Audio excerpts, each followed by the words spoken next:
Mesdames, Messieurs, bonjour. Bienvenue à Mongozi TV.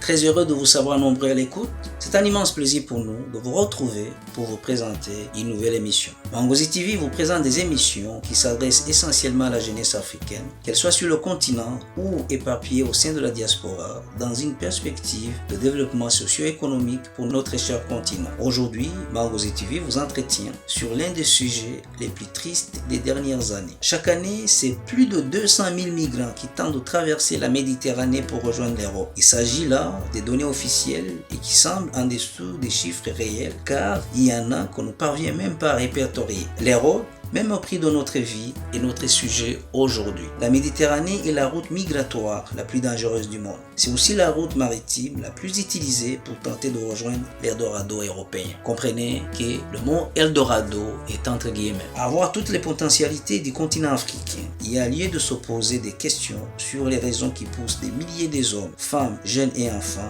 à traverser la Méditerranée à leurs risques et périls.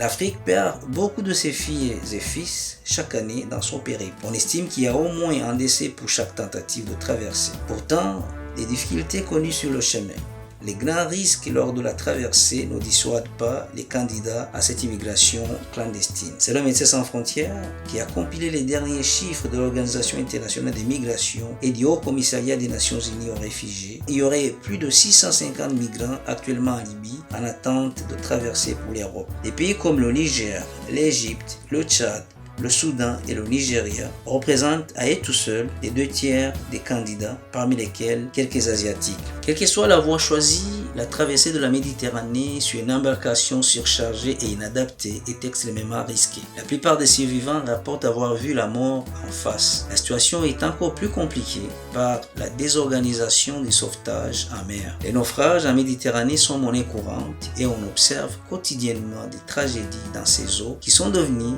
au fil des ans, en cimetière pour des milliers de nos frères et sœurs. Pourquoi tant de nos frères et sœurs tentent d'atteindre l'Europe? Les différentes crises sur le continent y sont certainement pour grand chose. Les populations éparpillées sur nos collines, villes et cités n'y voient aucune perspective d'avenir et les dirigeants ne proposent aucune solution réaliste. Alors, les citoyens tentent de trouver une solution eux-mêmes. Là où nos dirigeants ont échoué, les passeurs offrent une solution de mobilité et s'en mettent plein les poches. L'instabilité en Libye a aussi accru le nombre de départs, faisant de ce pays l'une des plaques tournantes des départs pour l'Europe. Lorsqu'il était au pouvoir, le colonel Kadhafi avait passé un accord avec l'Italie pour patrouiller le long des côtes de la Libye. Avec la chute et la mort du guide, la Libye est devenue le paradis des passeurs. La faiblesse des instances chargées de l'application de la loi permet au réseau de passeurs et de la traite négrière de prospérer. Sarkozy et ses amis qui nous miroitaient une démocratie en Libye après la chute de Kadhafi devraient revenir voir le fiasco qu'ils y ont créé.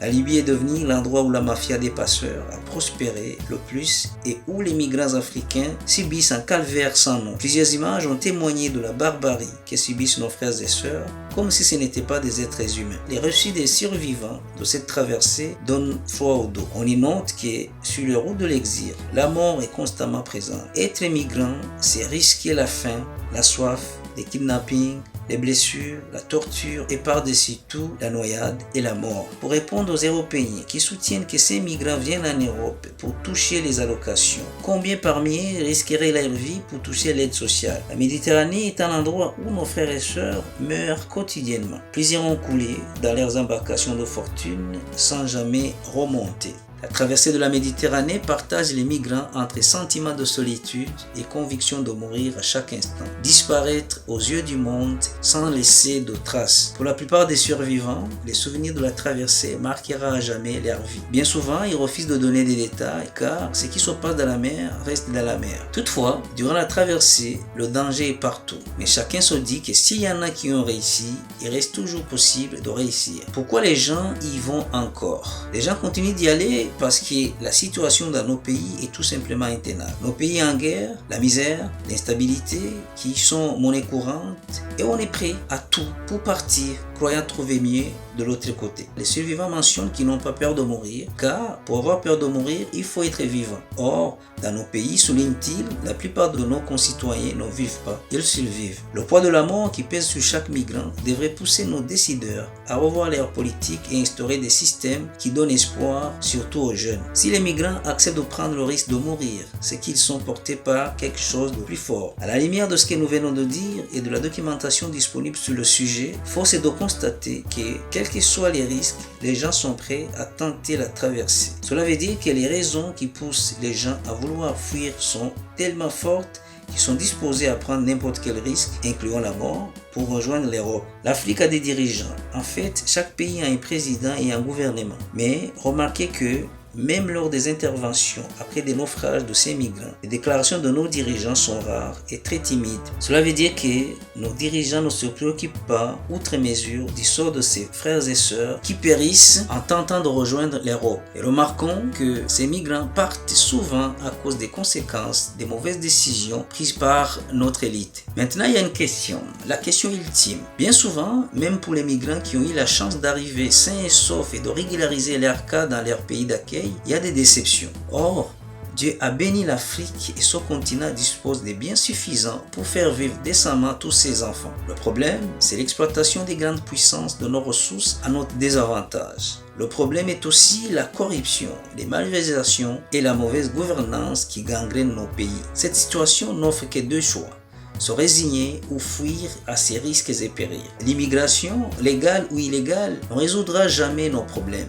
Il est vrai que certains immigrants arriveront à changer leur situation personnelle et celle de leurs proches. Mais l'immigration ne changera jamais la situation du continent. Cela veut dire que les prochaines générations d'Africains devront vivre pire que ce que notre génération vit. Comme nous savons que le problème est fondamentalement la mauvaise gouvernance qui nous pousse à fuir pour aller tenter de chercher ce que nos pays ne peuvent pas nous offrir, ne serait-il pas mieux de prendre des risques en affrontant les mauvais dirigeants que nous avons et construire par la suite une meilleure Afrique? L'Afrique est en mesure de nous offrir mieux que ce que nous allons chercher en Europe, à condition que nous améliorions la gouvernance, la gestion de nos ressources, investissions dans notre avenir. Si nous affrontons nos dictateurs et les chassons et qu'on parvient à placer à la tête de nos États des dirigeants à mesure de nous propulser vers l'avenir, ne serait-il pas un meilleur risque pour nous et pour les prochaines générations d'Africains?